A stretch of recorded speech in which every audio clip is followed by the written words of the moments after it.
Just doing a little video show off some of the mice that I'm breeding. You know, I started breeding mice just to feed to my snakes and stuff, but then I decided, well, if I'm going to be breeding all these mice, I might as well breed some stuff that's cool. So this is a hairless mouse that I have. These guys are pretty neat. Sometimes you get some, let me see if I can grab one of these. Sometimes you get some, like out of this litter, I got some that they're kind of hairless, but not really. They're still kind of fuzzy, and I'm not 100% sure on the genetics on that. I haven't researched it, so I don't know if it's like something that's kind of polygenic, and you kind of get this variety of hairlessness, or if there's actually multiple hairless genes. You know, if somebody's aware of that, you know, they could put it in the comments as to what it is that makes the difference. But these are pretty cool. You know, here's some other ones. Here's those are two males. The big one is the original male I have, and the fuzzy one is a smaller male that was sired by this male. And then this is the smaller one I just put in there is a female. But they are pretty cool. I don't use these as feeders. I sell them as pets. But since I've got all my mice set up to breed, I figured might as well do something like that. These mice are called marked. That's I think it's a recessive trait. I think I proved it out to be recessive, but I probably could have Googled it. But you notice this one is kind of white and brown, and this one is white and black. And really, whatever the base color of the mouse is, what this gene does is it kind of intersperses it with white. And there's a lot of variation, and I've actually been working on reducing the color and trying to get just solid white mice. I'm sure somebody's already done that through selective breeding, but you know, I'm just doing it for fun because I'm breeding these guys anyway as feeders, and I sell mice a lot to people locally to feed their snakes, and so might as well have some fun with it, make the best of it. Here's some cool mice. These are what you call blues, and one of them is a marked blue, which pretty much means that it's, you know, it's the one that's white and colored that you're seeing right there is marked blue.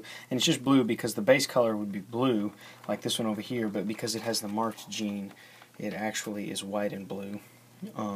So these are kind of neat. They're kind of a steel blue, kind of a gray, but just kind of a neat variation. And I'm not 100% sure of the genetics of the blue. Ran out of video, so I had to delete a few files. But anyways, yeah, these are the marked blues. So it's just a combination of traits. Kind of cool. The smaller ones look like, the smaller marked ones when they're, you know, these guys don't even have their eyes open yet, but you can really tell what their pattern's going to be from pretty young, so it makes it really good for selective breeding because, you know, when you're having to feed fuzzies and pinkies and stuff to your animals, or having to freeze them and stuff to sell them, you can kind of see what they look like early on, and you can choose which ones you're going to raise up to breed.